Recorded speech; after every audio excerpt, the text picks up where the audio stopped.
Les gouvernances peuvent aider les États africains à relever leurs défis économiques et sociaux. Voilà ce qu'affirment certains analystes. Dans le domaine de la gouvernance interviennent principalement 3 catégories d'acteurs. Il y a l'État, le secteur privé et la société civile.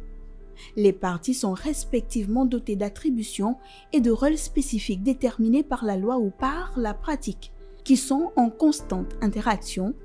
Elles entretiennent également des relations en fonction des questions à traiter ou à régler dans le cadre des affaires locales, régionales ou nationales.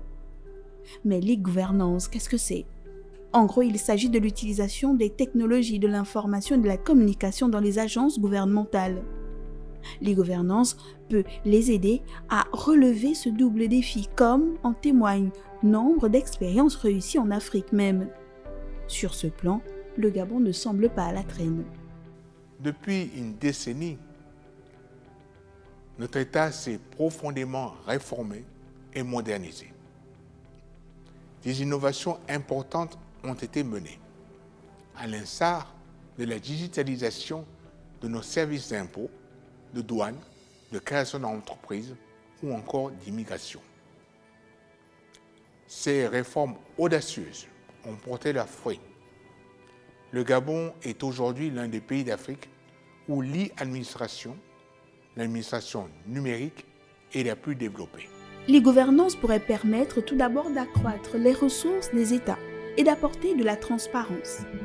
L'établissement d'assiettes précises, la systématisation des paiements, la lutte contre la fraude sont autant d'avantages induits par la numérisation des processus. Et ce n'est pas tout. L'e-gouvernance est également un outil essentiel pour mettre en place des politiques publiques efficaces, et pas seulement à destination d'une petite frange de la population.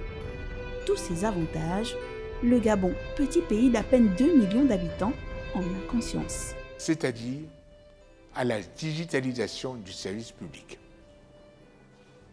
L'objectif est de faciliter votre quotidien en simplifiant au maximum les démarches administratives et rendre disponibles les services de l'État en tout lieu, en tout temps, avec une efficacité accrue.